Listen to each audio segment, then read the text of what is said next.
കിച്ചു ഇത് ശ്രദ്ധിക്കാതെ വീഡിയോ എടുത്തിട്ടതായിരിക്കും. കാരണം അവന് നമ്മളോട് അങ്ങനെ ചെയ്യേണ്ട വൈരം അങ്ങനെ ഒരു കാര്യവും ഇല്ല.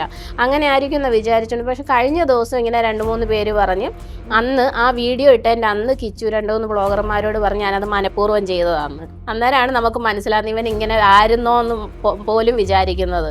അല്ല, അവൻ അതൊന്നും അറിഞ്ഞോണ്ടല്ല, അവൻ അറിയാതെ വീഡിയോ എടുത്ത് അതിൻ്റെ ഇടയിൽ ഇങ്ങനെ കണ്ട്, അത്ര മാത്രമേ ഞങ്ങൾ വിചാരിച്ചിരുന്നുള്ളൂ. എന്തോ പൊന്നോ, അയ്യോ ഇതാണ് ഋതപ്പൻ. ഇവിടെ ഋതപ്പനെ കാണിക്കട്ടെ. ഋതപ്പ ഇതാരാടാ? കീമോയ്ക്ക് സാധാരണ കൊടുക്കുന്ന പോലെ ഇത് കാർബോപ്ലാറ്റിൻ എന്ന് പറഞ്ഞ ഈ ഒരു മെഡിസിന് കീമോയ്ക്ക് കൊടുക്കുന്നത്. കാർബോപ്ലാറ്റിൻ ഇതാണ് അന്ന് ആ പ്രശ്നം ഉണ്ടായത്. കാരണം ഈ മെഡിസിനാണ് കീമോയ്ക്ക് കൊടുക്കുന്നത്. അപ്പൊ പിന്നെ ഇതിന് 2858. അതാണ് പ്രശ്നം ഉണ്ടായത്. കീമോയ്ക്ക് സാധാരണ കൊടുക്കുന്നതല്ലേ ഇത്. സാധാരണ രോഗികൾക്ക് അതാ. പക്ഷെ എനിക്ക് HER2 പോസിറ്റീവ് എന്ന് പറയുന്ന ക്യാൻസർ വിഭാഗമാണ്. അതായത് പെട്ടെന്ന് വ്യാപിക്കുക. അപ്പൊ അത് തടയണമെങ്കിലാണ് അടുത്ത ആ വിവാദപരമായിട്ടുള്ള മെഡിസിൻ എടുത്തേ പറ്റത്തുള്ളൂ. ഇതാണ് ഇവൾക്ക് HER2 പോസിറ്റീവ് എന്ന് പറയുന്ന ബ്രസ്റ്റ് ക്യാൻസറിൽ ഒരു കണ്ടീഷൻ, ഒരു അവസ്ഥയാണ് അതിന്റെ. ഇതിന് 2,02,000 സംതിങ് ഒരു ഇഞ്ചക്ഷന്റെ വില. ഈ ഒരു ഇഞ്ചക്ഷന്റെ വില വെസ്കോ 600 mg ഇത് ഈ ഒരു മെഡിസിൻ. അപ്പൊ ഇതാണ് ആ വിവാദം ഉണ്ടാക്കിയെന്ന് പറഞ്ഞ് ആ ഒരു ഇഞ്ചക്ഷൻ ഇത്രേ ഉള്ളൂ. ഇതിന്റെ വിലയാണ് 2,2628 രൂപ. സർജറി വരുന്ന കാര്യം ഡോക്ടേഴ്സ് ഞങ്ങളോട് സംസാരിച്ചായിരുന്നു. സർജറി എന്ന് പറഞ്ഞാൽ അവരെല്ലാം തീരുമാനിച്ച് ഇത്ര കൂടുതലായത് കൊണ്ട് ഫുള്ള് റിമൂവ് ചെയ്യണം.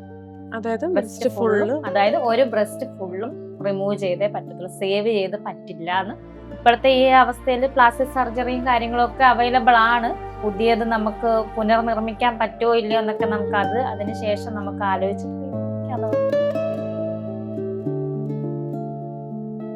Welcome to movie world media. നമ്മൾ ഇന്നുള്ളത് സുധിച്ചേട്ടന്റെ വീടിന്റെ മുന്നിലാണ്, സുധിലയം വീടിന് മുന്നിൽ. നമുക്കറിയാം നമ്മുടെ രേണു ചേച്ചി ആ ഒരു ക്യാൻസർ സർവൈവലിന്റെ ഭാഗമായിട്ട് ഇപ്പോൾ 4th സ്റ്റേജ് കീമോ ചെയ്യാനായിട്ട് പോവാണ്. നമുക്ക് രേണു ചേച്ചിനെ കാണാം. അതിനു മുമ്പ് കാണേണ്ടതായിട്ടുള്ള ഒരാളുണ്ട്, രമ്യ ചേച്ചി.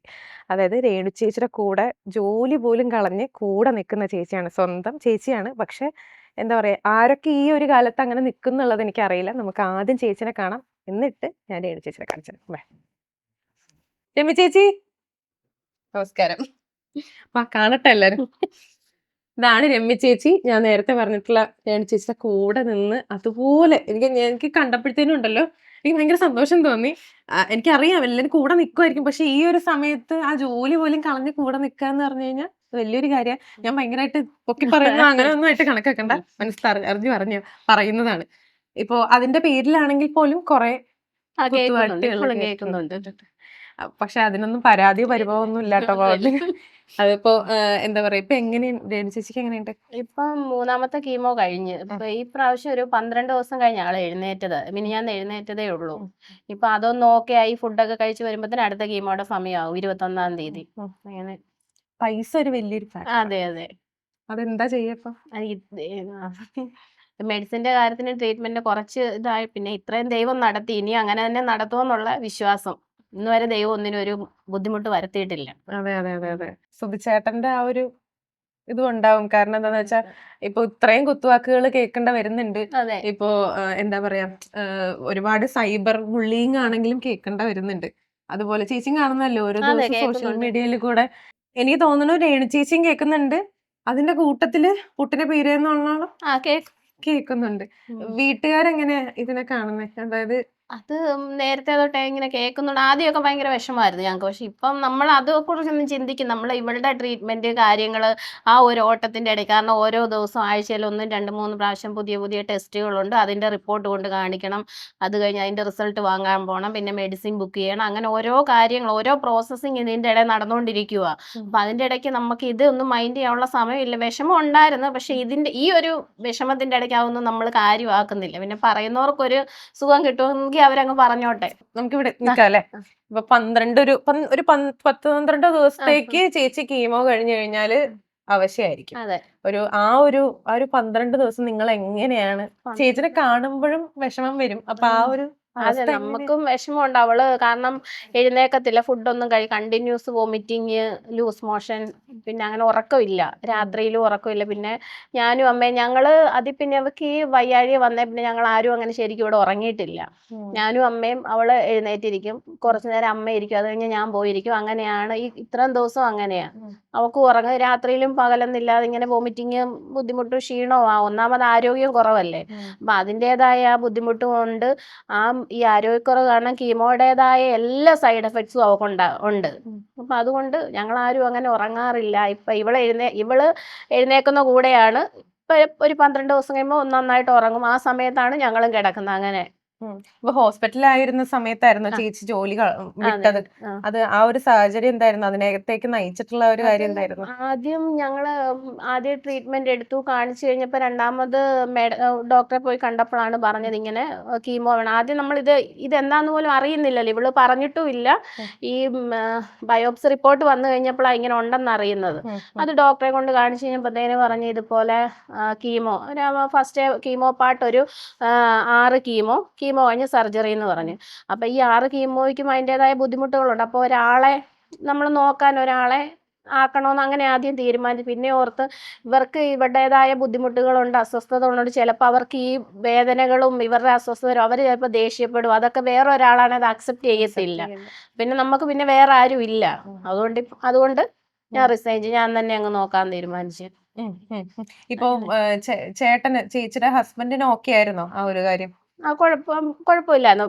ഹസ്ബൻഡിനും കൂടെ സമ്മതം ഉള്ളതുകൊണ്ടാണല്ലോ, അല്ലേ പിന്നെ ഞാനിങ്ങനെ എനിക്ക് നോക്കാനോ, കാരണം എന്ത് പറഞ്ഞെന്ന് പറഞ്ഞാലും നമ്മള് കല്യാണം കഴിച്ച് വിട്ടാ, കാരണം പുള്ളിയുടെ ഒരു പെർമിഷനും കൂടെ വേണ്ടി. പക്ഷെ എന്നോട് അങ്ങനെ ഒന്നും പറഞ്ഞിട്ടില്ല കേട്ടോ, ഇതുവരെ അങ്ങനെ പറഞ്ഞിട്ടില്ല. കൂടെ ഉണ്ട് എല്ലാത്തിനും, ഹോസ്പിറ്റലിൽ പോകാനാണെങ്കിലും എല്ലാ കാര്യങ്ങൾക്കും ഞങ്ങളുടെ കൂടെ ഉണ്ട്.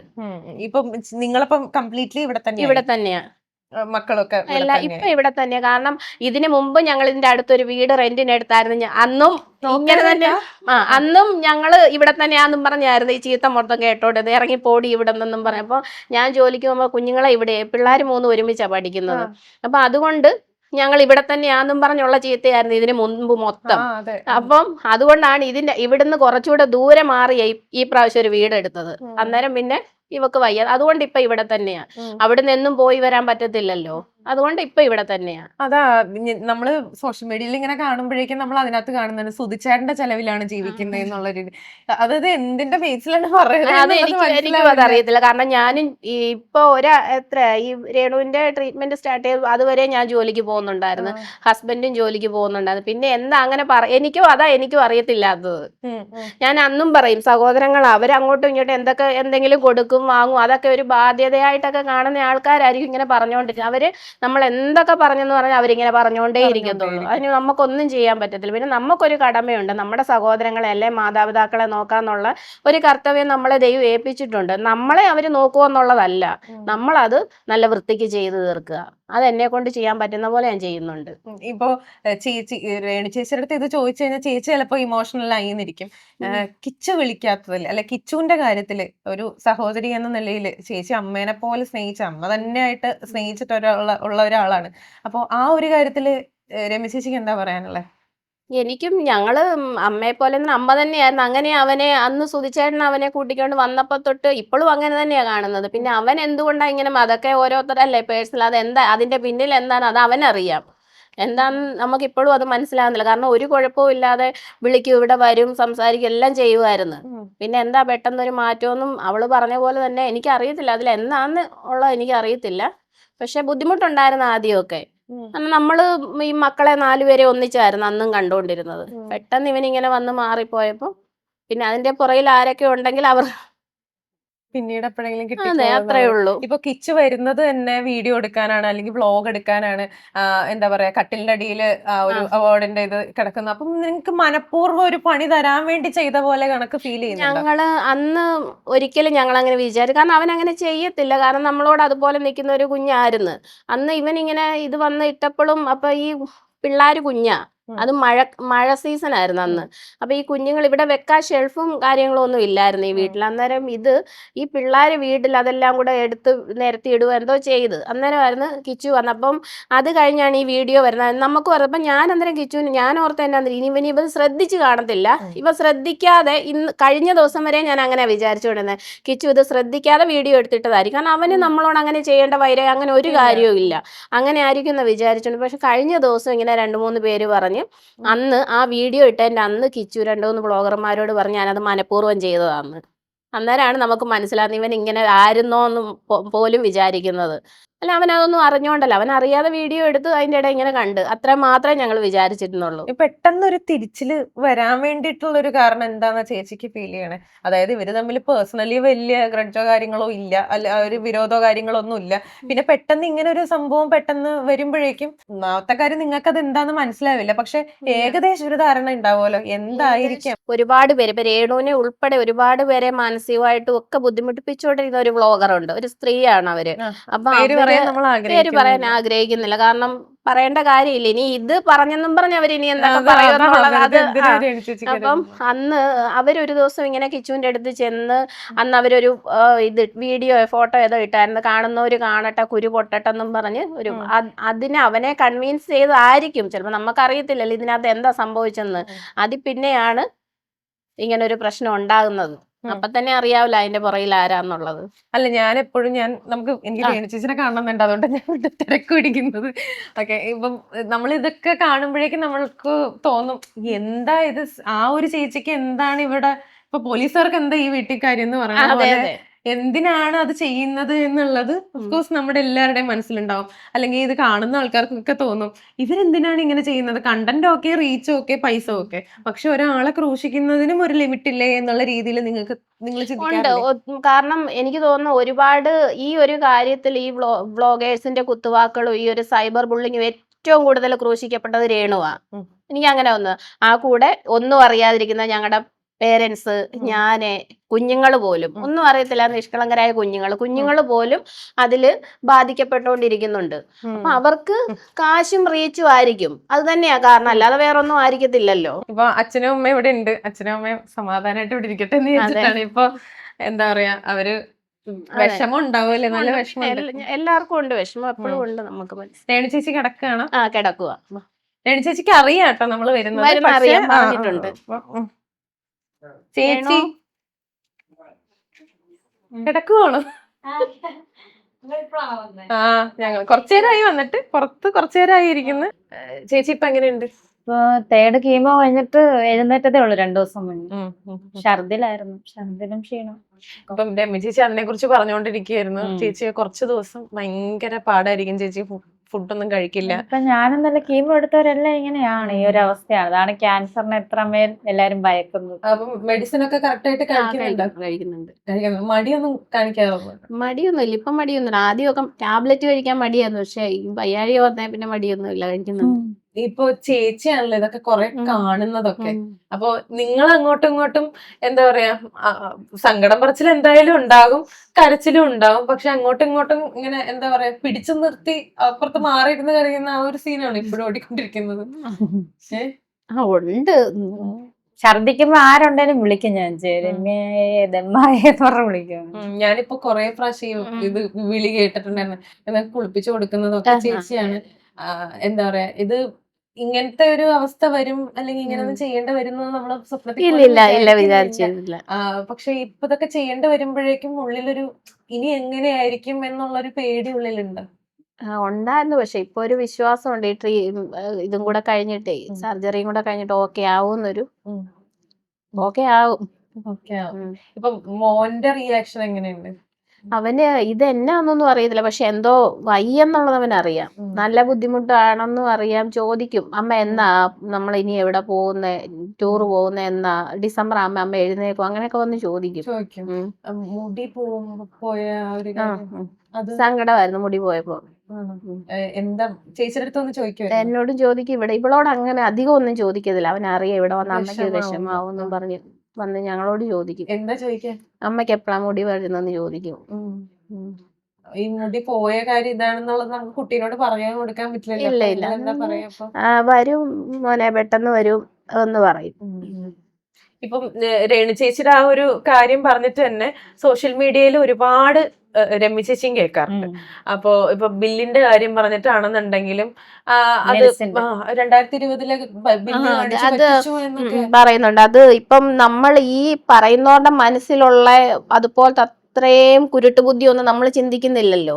ഞാൻ പറയുന്നവരുടെ മനസ്സിലെ ക്യാൻസർ ഉള്ള പേഷ്യൻസ് ആണ്, അതായത് മനസ്സിൽ ക്യാൻസർ പിടിച്ചവരാണ് അതൊക്കെ പറയുന്നത്. ഇവരെ കുറിച്ച് നമ്മൾ അങ്ങനെ ഒന്നും ചിന്തിക്കാതെയാണ് ആ ബില്ല് കാണിച്ചത്. ആ ബില്ല് കാണിച്ചപ്പം ഇവര് ഈ കൊറേ ഇങ്ങനെ ക്രിയേറ്റ് ചെയ്യുന്നവരല്ല ഈ പറഞ്ഞുകൊണ്ടിരിക്കുന്നത്. അവർക്കത് വേറെന്തോ അവര് സത്യം പറഞ്ഞാൽ അത്രയും പോലും വിവരം ഇല്ലാത്തവരായിരിക്കും അത് ആ പറഞ്ഞെന്ന് തോന്നുന്നു. കാരണം എന്നാൽ ഈ ഫാർമസിക്ക് ഈ മെഡിസിൻ കൊടുക്കാനായിട്ട് ഈ മെഡിസിൻ കൊടുക്കാൻ ഫാർമസിക്ക് ലൈസൻസ് കിട്ടിയ ഡേറ്റ് ആണ് എഴുതിയിരുന്നത്.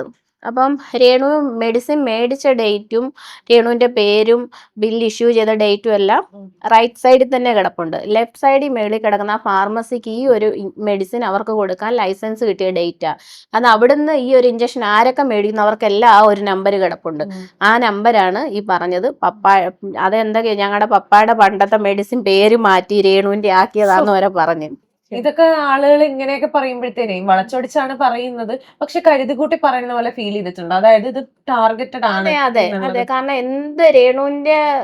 രേണുവിനെ സംബന്ധിച്ച് എന്തൊരു കാര്യം ഉണ്ടായാലും അതിൽ നിന്ന് എങ്ങനെങ്കിലുമൊക്കെ അത് വളച്ചൊടിച്ച് ഒരു ഇതാക്കണമെന്നുള്ളത് കുറച്ച് പേർക്ക് നിർബന്ധമാണ്. അതുകൊണ്ട് അവര് ചെയ്യുന്നത്, അത് മനഃപൂർവ്വം തന്നെ ചെയ്യുന്നത്. എന്തുകൊണ്ട് രേണുസുതിനെ മാത്രം ഇങ്ങനെ ടാർഗറ്റ് ചെയ്യുന്നത് എന്തുകൊണ്ടായിരിക്കും? ഒന്നാമത്തെ കാര്യം എനിക്ക് തോന്നുന്നു അങ്ങനെ. കാരണം അവള് ഇപ്പൊ കുറച്ച് ദിവസമായിട്ട് നല്ലൊരു ഡ്രസ്സ് ഇട്ടാൽ തന്നെ അതിന് കുറ്റം. അവളുമാര് എങ്ങനെ കിടന്നതാ ഇപ്പൊ അവള് നടക്കുന്ന അതൊക്കെ കോളനി കിടന്ന, അതാണ് ഒന്നാമത്തെ കാര്യം. കാരണം ഞങ്ങള് അന്നും അതെ കോളനി എന്ന് പറഞ്ഞാൽ വെറും കോളനി അല്ല, ലക്ഷം വീട് കോളനി എന്ന് പറഞ്ഞാൽ അറിയാമല്ലോ. ലക്ഷം വീട് കോളനി എന്ന് പറയുന്നത് ഒന്നുമില്ലാത്തവർക്ക് സർക്കാർ കാശ് കൊടുത്ത് മേടിക്കുന്നതല്ല, അത് സർക്കാർ ഫ്രീ ആയിട്ട് കൊടുക്കുന്നതാണ് ലക്ഷം വീട് കോളനി. ആ ലക്ഷം വീട് കോളനി പോയി വാടകയ്ക്ക് താമസിക്കണമെന്നുണ്ടെങ്കിൽ നമ്മുടെ അവസ്ഥ ഓർത്ത് നോക്കി. ഞങ്ങൾ അങ്ങനെയാണ്. അങ്ങനെ ലക്ഷം വീട് കോളനി സ്വന്തം അതുപോലെ സ്വന്തമായിട്ടില്ല, അവിടെ വാടകയ്ക്ക് താമസിച്ചവരാണ് ഞങ്ങള്. അപ്പൊ അങ്ങനെയുള്ളവര് ഇങ്ങനെ നടക്കണ്ടെന്നല്ലേ. രേണു ഒരു നല്ല ഡ്രസ്സ് ഇട്ടുകൊണ്ട് നടക്കണ്ട, അതൊക്കെ തന്നെയാണ് അവരുടെ മനസ്സിലിരിപ്പും. ഇപ്പോഴും അങ്ങനെ തന്നെ അങ്ങ് ജീവിച്ചോണം. ഒരിതാ അവര് നല്ല ഡ്രസ്സ് ഇട്ടിട്ടുണ്ടേ പറയും അവൾ എങ്ങനെ നടന്നതാ, കോളനി കിടന്നതാ, എന്നെ ഒരു നല്ലൊരു ഡ്രസ്സ് ഇട്ടുകൊണ്ട്. ഇവരുടെ മനസ്സിലെ ആ ദുഷിച്ച ചിന്തകളാ. നമുക്ക് എത്ര ഉണ്ടേലും ഇല്ലേലും കുഞ്ഞുങ്ങൾ ഒരു മാന്യമായിട്ട് ഒരു ഡ്രസ്സ് ഇട്ട് ഒരു വൃത്തിക്ക് അവര് നടക്കുവാണെങ്കിൽ അതൊരു അന്തസ്സല്ലേ. അങ്ങനല്ല പറയുന്നത്. അവരാ കോളനി കിടന്നത്, അതുകൊണ്ട് എന്നും അവൾ അങ്ങനെ തന്നെ ജീവിച്ചാൽ മതി. അതാണ് ഒന്നാമത്തെ ഇവരുടെ എല്ലാം പ്രശ്നം. ഇപ്പം ചേച്ചി ഇങ്ങോട്ട് വരുന്നതിലാണെന്നുണ്ടെങ്കിലും ആളുകൾക്ക് എതിർപ്പായിരുന്നു. അതായത് ആളുകൾ നോക്കിക്കാണുന്നത് സുധിച്ചേട്ടൻ എന്ന് പറഞ്ഞ ഒരു പൊതുസ്വത്താണ്. സുധിച്ചേട്ടന്റെ വീടെന്ന് പറഞ്ഞു കഴിഞ്ഞാൽ അവർക്കും കൂടി അതിനകത്ത് തീരുമാനങ്ങൾ എടുക്കാൻ പറ്റുമെന്നാണ് സോഷ്യൽ മീഡിയ വിചാരിക്കുന്നത്. മരിച്ചു കഴിഞ്ഞിട്ടല്ലേ. ഇതിനു മുന്നേ ഒരുപാട് സാമ്പത്തിക പ്രശ്നങ്ങൾ ആ ലോക്ക്ഡൌൺ ടൈമിലൊക്കെ വന്നായിരുന്നു സുധിച്ചേട്ടൻ. അന്നീ പറഞ്ഞവരാരും ഇല്ലായിരുന്നല്ലോ. 1 രൂപ കൊണ്ട് തന്നു. ഞങ്ങൾ എന്റെ വീട്ടുകാരും ഞാനും മാത്രമേ ഉള്ളായിരുന്നു സുധിച്ചേട്ടൻ, മക്കളും. വേറെ ആരും 1 രൂപ തന്ന് സഹായിക്കാൻ ആരും ഇല്ലായിരുന്നു. സഹായിച്ചവരെല്ലാം കുറ്റപ്പെടുത്തിയിട്ടേ ഉള്ളായിരുന്നു. അന്നൊന്നും സുധിച്ചേട്ടൻ പൊതുസ്വത്തല്ലായിരുന്നല്ലോ ആർക്കും. അപ്പൊ മരിച്ചു കഴിഞ്ഞപ്പോഴല്ലേ സുധിച്ചേട്ടനെ എല്ലാവർക്കും ഇഷ്ടപ്പെട്ടു തുടങ്ങിയത്. ഇപ്പൊ ഈ കൊല്ലത്തെ വീട്ടുകാർ വരാത്തതിലും അവര് സഹകരിക്കാത്തതിലും അല്ലെങ്കിൽ ക്യാൻസർ ആണെന്ന് അറിഞ്ഞിട്ട് പോലും ഒരു സഹകരണവും കാര്യങ്ങളും ഇല്ലാതിരിക്കുന്ന സമയത്ത്, അല്ലെങ്കിൽ ഇപ്പൊ മെഡിസിനൊക്കെ ഇത്രയും പൈസയും കാര്യങ്ങളോ എന്തെങ്കിലും ആയിട്ട് ഒരു 10 രൂപയെങ്കിലും വെച്ച് തരാത്തൊരു സാഹചര്യത്തില് ചേച്ചിക്ക് എന്താണ് ഇതിനകത്ത് ചേച്ചിയുടെ അവസ്ഥ? ഞാൻ അതിന്റെ അവസ്ഥ നമ്മൾ എന്ത് പറയും, ഞാനതല്ലേ പറഞ്ഞു. എങ്ങനെയൊക്കെയോ അവള് എല്ലാവരുടെയും വായിന്ന് ചീത്ത കേട്ടാണെങ്കിലും അങ്ങനെയൊക്കെയാണ് അവള് കുറച്ച് പൈസ ഉണ്ടാക്കിയത് കൊണ്ട്, അതുകൊണ്ടാണ് അവിടെ ട്രീറ്റ്മെന്റും കാര്യങ്ങളും എല്ലാം നടക്കുന്നത്. പിന്നെ കുറച്ച് പേര് ആദ്യമൊക്കെ കുറച്ച് പേര് നല്ല മനസ്സുള്ള കുറച്ച് പേര് സഹായിച്ചിട്ടുണ്ട്. അങ്ങനെ സഹായിക്കാൻ വരുന്നവരെ പോലും കുറ്റപ്പെടുത്തുന്ന ആൾക്കാരാണല്ലോ. പിന്നെ ബാക്കിയൊക്കെ ദൈവം നടത്തും. അല്ലാതെ അവര് തന്നില്ലെന്നും പറഞ്ഞ് നമുക്ക് അങ്ങനെ ചോദിക്കാൻ പറ്റത്തില്ല. പ്രത്യേകിച്ച് രേണുവിന്റെ അവസ്ഥ അറിയാമല്ലോ. രേണു ആരുടെ മുമ്പിൽ ഇതുവരെ അവള് കൈ നീട്ടിയിട്ടില്ല. അങ്ങനെ നീട്ടാഞ്ഞിട്ട് തന്നെ എന്തെങ്കിലും ഒരു ഫോട്ടോയോ നമ്മുടെ എന്തെങ്കിലും ഒരു ഫോട്ടോ എവിടെങ്കിലും കണ്ട അതിന്റെ അടിയിൽ വരുന്ന എന്നാന്നറിയാവോ, ആൾക്കാരെ പറ്റിക്കാൻ ഇറങ്ങിയേക്കുവാന്ന്. അപ്പൊ പിന്നെ അങ്ങനെ മറ്റുള്ളവരുടെ മുമ്പിൽ നമ്മൾ ചോദിക്കേണ്ട ഒരു അവസ്ഥ വന്നാലത്തെ ഒരു ഇതും കൂടെ ആലോചിച്ച് നോക്കി. ഇപ്പൊ ബിഷപ്പായിട്ട് ഇപ്പൊ ഒരു നല്ലൊരു ബന്ധം തന്നെയാണ് ഇപ്പൊ ഉള്ളത്.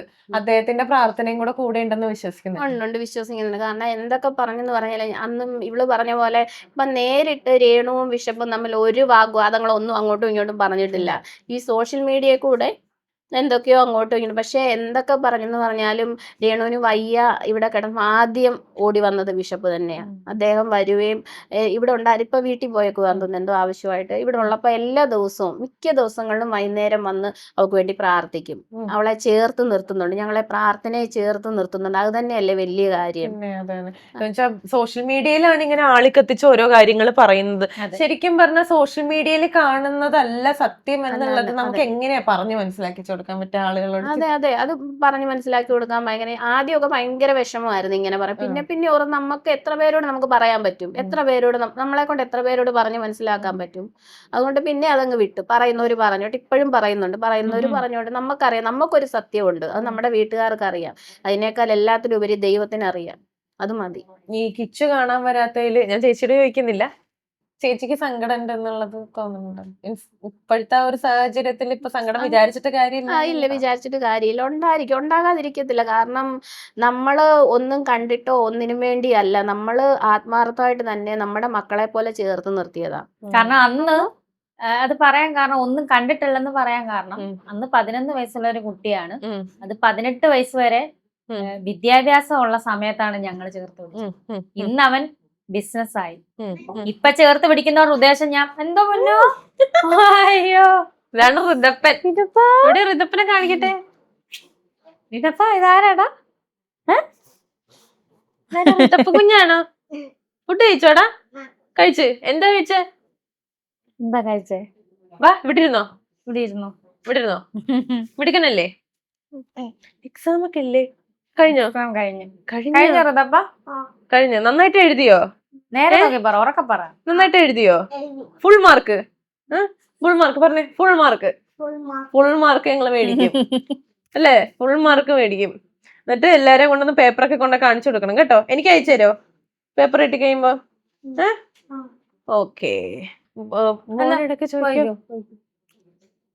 ഞങ്ങൾ ആ 11 വയസ്സുള്ള ഒരു കുട്ടിയെ ഞങ്ങളുടെ വീട്ടുകാരും എന്റെ ചേച്ചിയും ചേട്ടനും അവനെ മാറ്റി നിർത്തിയിട്ടില്ല.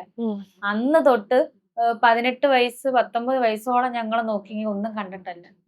അതിന്റെ ഇടയ്ക്ക് എന്തെങ്കിലും പ്രശ്നം ഉണ്ടായിരുന്നെങ്കിൽ ആ കുട്ടി കൊല്ലത്ത് പോയി നിന്നേ. ഇല്ലേ, പ്രശ്നം ഉണ്ടാക്കത്തില്ല. സുചേട്ടൻ എന്നെ വെച്ചേക്കോ? ഇല്ല. ഞാൻ ഇന്ന് ഈ നിമിഷം വരെ ഞാൻ അങ്ങനെ കണ്ടു. ഞങ്ങൾ ആരും അവന്റെ ഒന്നും കണ്ടിട്ടല്ല. പക്ഷെ ഇന്ന് അവന്റെ കൂടെ പറ്റിച്ചേർന്നിരിക്കുന്നവരും എന്ത് കണ്ടിട്ടാന്ന് നമുക്ക് സാധാരണ വിവരമുള്ള മനുഷ്യർക്ക് മനസ്സിലാവും. എന്തെങ്കിലും കിച്ചുവിന് മനസ്സിലാവുമായിരിക്കും. ഇപ്പം സുധിച്ചേട്ടന്റെ ഒരു കാര്യം വന്ന ഒരു സമയത്ത് എന്താ പറയാ, ഇപ്പൊ കിച്ചും കൂടി ഉണ്ട്, അപ്പം ചേച്ചി സേഫ് ആയിരിക്കും, അല്ലെങ്കിൽ കിച്ചും കൂടി ഉണ്ട്, ഒരു മോനും കൂടി ഉള്ളതാണ് എന്നുള്ളത് അത് നിങ്ങൾക്ക് എല്ലാവർക്കും ഒരു ബുദ്ധിമുട്ടായിട്ട് അല്ലെങ്കിൽ വേണ്ട എന്നൊക്കെ പറഞ്ഞിട്ടുള്ള സാഹചര്യം ഉണ്ടായിരുന്നു ആദ്യം ഈ കല്യാണത്തിന്റെ ഒരു സമയം? ഇല്ല, ഒരിക്കലും അങ്ങനെ ഒരു ഇതുണ്ടായിട്ടില്ല. കിച്ചുവിനെ സൂചിച്ചേട്ടൻ ആദ്യം കൊണ്ടുവരുമ്പോ തന്നെ നമ്മള് വീട്ടിൽ അത് നേരത്തെ സൂചിച്ചേട്ടൻ ഇവള് പറഞ്ഞായിരുന്നു ഇങ്ങനെ ഒരു മോനുണ്ട്. നമുക്ക് അങ്ങനെയുള്ള ഒരു ഇത് വന്നുമില്ല, ഇന്നുമില്ല. ഇപ്പം അതിന്റെ പേരിലാണെങ്കിൽ തന്നെ കുറെ എന്താ പറയാ, എനിക്ക് തോന്നുന്നു സീസൺ വൈസ് ആണ് ചേച്ചിയായിട്ടുള്ള വിവാദങ്ങൾ വരുന്നത്. ഒരിടയ്ക്കാണെന്നുണ്ടെങ്കിൽ മരിച്ച ആ ഒരു സമയത്ത് സ്പ്രേ ബോട്ടിൽ വിവാദം വന്നിട്ടുണ്ടായിരുന്നു. അതിനുശേഷം കുറെ നാളൊക്കെ കഴിഞ്ഞതിന് ശേഷമാണ് ഈ സ്പ്രേ ബോട്ടില് ചേച്ചി എറിഞ്ഞു ഉടച്ചു എന്നൊക്കെ പറഞ്ഞിട്ട് ആളുകൾ പറഞ്ഞിട്ടുണ്ടായിരുന്നത്. ഇതൊക്കെ ആളുകൾ നമുക്ക് പേഴ്സണലി അറിയാവുന്ന ആൾക്കാർക്ക് നമുക്ക് ഇത് കേട്ട് കഴിഞ്ഞാൽ അങ്ങനെ അല്ല എന്നുള്ളത് മനസ്സിലാക്കാവുന്നതേ ഉള്ളൂ. ഇത് പുറത്തുള്ള ആൾക്കാർ വിശ്വസിക്കുന്ന ആൾക്കാരുണ്ട്. ചേച്ചിക്ക് ഇതൊക്കെ കേൾക്കുമ്പോൾ വിഷമം തോന്നാറുണ്ടോ? അങ്ങനെ ഒരു സാഹചര്യം ഉണ്ടായിട്ടുണ്ടോ? അങ്ങനെ വിഷമം തോന്നിയത് ഞാനിപ്പോ ഇങ്ങനെ ഇരിക്കത്തില്ല, എന്നേ ചത്തുപോയനെ. പക്ഷെ അങ്ങനെ വിഷമം തോന്നിയ സമയങ്ങളുണ്ട് ആദ്യ സമയങ്ങളിലൊക്കെ. പിന്നെ അതൊക്കെ ഒരു എന്താ പറയാ, പണ്ട് ഞാൻ പറയുന്ന പോലെ ഓരോ നെഗറ്റീവ് കമന്റ് എനിക്ക് പ്രചോദനമായിട്ട് മാറിക്കൊണ്ടിരുന്നു. ആ സ്പ്രേ ബോട്ടിലിന്റെ കേസിൽ എന്തായിരുന്നു? പൊട്ടിച്ചു എന്നുള്ളത് അതെല്ലാം സൂക്ഷിച്ച് അതിൻ്റെതായിട്ടുള്ള സ്ഥലത്ത് വെച്ചിട്ടുണ്ട്. നമ്മളെപ്പോഴും ഉപയോഗിക്കേണ്ട കാര്യമില്ല. നമുക്കത് നമ്മുടെ ദേഹത്തടിക്കുന്ന സ്പ്രേ ബോട്ടിലല്ല ഒന്നാമത്തെ കാര്യം. അത് അദ്ദേഹത്തിന്റെ വിയർപ്പും അല്ലെങ്കിൽ ആ മരണസമയത്തുണ്ടായ ഷർട്ടാണ്, ഇട്ട ഷർട്ടാണല്ലോ, അന്ന് ഇട്ട ഷർട്ടാണ്. അപ്പം അങ്ങോട്ട് പോയപ്പോ ഇട്ട ഷർട്ടാണ് അത് ലാസ്റ്റ്. അപ്പം ആ ഷർട്ടിനകത്ത് എന്തായിരിക്കും കാണുന്നത്? പുള്ളിയുടെ യാത്ര ചെയ്തപ്പോൾ ഉള്ള വിയർപ്പ്, അതിന്റെ ആ സ്മെല്ലായിരിക്കും ആ പെർഫ്യൂമിനകത്ത്. അത് നമുക്ക് ദേഹത്ത് ഉപയോഗിക്കുന്ന പെർഫ്യൂം അല്ല, അത് ഒരു ഓർമ്മയ്ക്കായിട്ട് നമുക്കൊരു ഗിഫ്റ്റ് ഇല്ലേ, ഗിഫ്റ്റ് പോലെ വെച്ചേക്കുന്ന ഒരു സാധനമാണ്. അപ്പൊ അതിനെപ്പറ്റി എനിക്ക് അന്ന് പറയാനുള്ള പോലെ തന്നെയാണ് എന്നും പറയാനുള്ളത്. അത് നമ്മള് എറിഞ്ഞു പൊട്ടിക്കേണ്ട കാര്യമോ അല്ലെങ്കിൽ അത് അടിച്ചോണ്ട് നടന്ന കാര്യമോ ഒന്നുമില്ല. അത് അങ്ങനെ ഒരു മെമ്മറി ആയിട്ട് സൂക്ഷിച്ചു വെച്ചു. ഈ ഇമോഷൻസിനെ വളച്ചൊടിച്ച് വേറൊരു രീതിയിലാക്കി കണ്ടന്റ് ആക്കുന്ന ഒരു പരിപാടി Content അത് ആണല്ലോ. ഇനിയും അതിങ്ങനെ തുടർന്നുകൊണ്ടിരിക്കുന്ന സാഹചര്യത്തില് ഇപ്പം ഒരു ഒരു തകർന്നിരിക്കുന്ന ഒരു അവസ്ഥയാണ്. അപ്പൊ ആ ഒരു അവസ്ഥയില് ഇങ്ങനെ അറിഞ്ഞുകൊണ്ട് ഇങ്ങനെ കുത്തുന്ന ആൾക്കാരുടെ അടുത്ത് എന്തെങ്കിലും പറയാനുണ്ടോ? ഒന്നും പറയില്ല, കാരണം അവരിങ്ങനെ കുത്തിക്കൊണ്ടേ ഇരിക്കും. കാരണം എന്നാന്ന് വെച്ചാൽ ഇപ്പോൾ ഒരു ഈ മൂന്നാമത്തെ കീമോ കഴിഞ്ഞിട്ട് അവള് 12 ദിവസം, മൊത്തം 12 ദിവസം കിടപ്പായിരുന്നു. ഈ 12 ദിവസം അവള് കിടന്ന സമയത്തൊന്നും ഒരുമാതിരി ഒന്നും ഒതുങ്ങിയിരിക്കുമായിരുന്നു, ആരും ഒന്നും പറയുന്നില്ല. 12ാമത്തെ ദിവസം എഴുന്നേറ്റ് കഴിഞ്ഞപ്പോൾ ഒരു റീൽ ഇടുന്നു. അത് അവളുടേതായ സന്തോഷങ്ങളല്ല, ഈ അടകിടപ്പ് കിടന്നിട്ട് എഴുന്നേൽക്കുമ്പോൾ അവൾക്കും ഒരു, കാരണം പുറത്തെങ്ങും ഈ കീമോ കഴിയുന്നോടം വരെ പുറത്തെങ്ങും പോകാൻ പറ്റത്തില്ല, ഈ ഒരു റൂമിനകത്ത് തന്നെയാണ്. പിന്നെ കുറച്ച് നേരം ഒന്ന് നടക്കാനിറങ്ങും.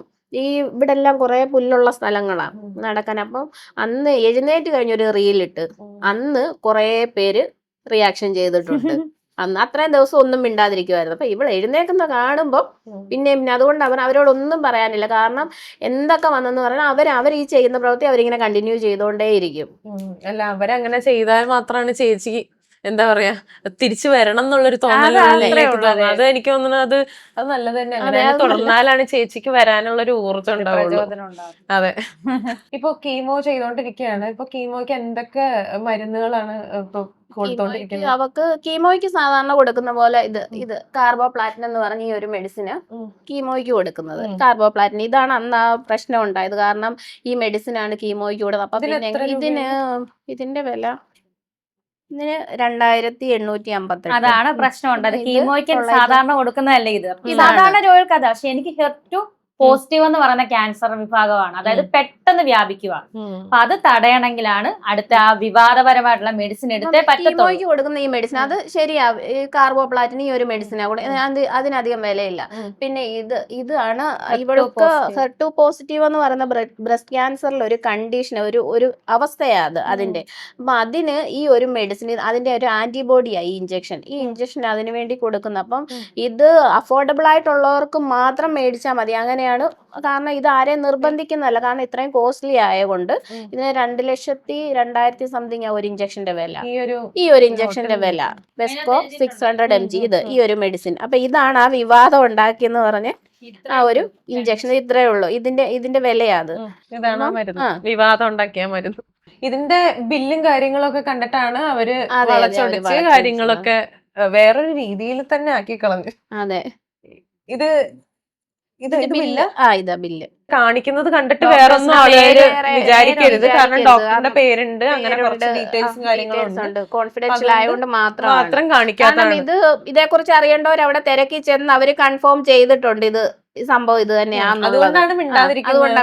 അതുകൊണ്ടാണ് പിന്നെ അതേക്കുറിച്ച് പറയാത്തെന്ന് തോന്നുന്നു. 2,02,628 രൂപ.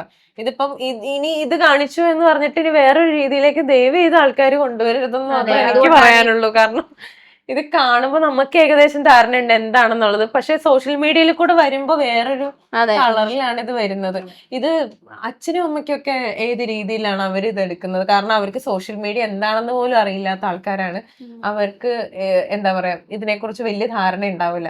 അപ്പം ആളുകളൊക്കെ പറഞ്ഞിട്ടായിരിക്കും ചിലപ്പോ അറിയുണ്ടാവുക പുറത്തേക്കൊക്കെ പോകുമ്പോഴൊക്കെ. അപ്പൊ അങ്ങനെ അച്ഛനൊക്കെ അങ്ങനത്തെ ഒരു ടോക്ക് കേൾക്കേണ്ട വന്നിട്ടുണ്ടോ പുറത്തെ ആൾക്കാരുടെ ഇടയിൽ? നമ്മള് എല്ലായിടത്തും ഒന്നും കേൾക്കുന്നുള്ളത് കൊണ്ട് പിന്നെ അവരും കേൾക്കുന്നുണ്ട്, ഞങ്ങളും കേൾക്കുന്നുണ്ടല്ല. പിന്നെ ഈ മെഡിസിന്റെ കാര്യം അന്ന് ഈ ബില്ല് കള്ളത്തരവാന്നും പറഞ്ഞ് കാണിച്ചിട്ട് ഈ ബ്ലോഗേഴ്സ് അവിടെ ചെന്ന് ഫാർമസി ചെന്ന് അവരത് അവിടെ ചെന്ന് അവരോട് ചോദിച്ച് ഈ മെഡിസിൻ അവിടെ നിന്ന് മേടിച്ച് ഇഷ്യൂ ചെയ്ത് അവരോട് സംസാരിച്ച് അത് കൺഫേം ചെയ്ത് ഇതിനു വേണ്ടി അവിടെ ചെന്നു. ആ ഫാർമസി ചെന്നു, ട്രിവാൻഡ്രം വരെ ചെന്ന് ആ ഫാർമസി ചെന്ന് രേണുസുന്ദരി രേഷ്മ പി തങ്കച്ചൻ എന്ന ആള് ഇങ്ങനെ ഒരു മെഡിസിൻ മേടിച്ചിട്ടുണ്ടോ എന്ന് അവിടെ ചെന്ന് ചോദിച്ച് അവിടുന്ന് അത് കൺഫേം ചെയ്തു. അതിനുവേണ്ടി എടുക്കുന്ന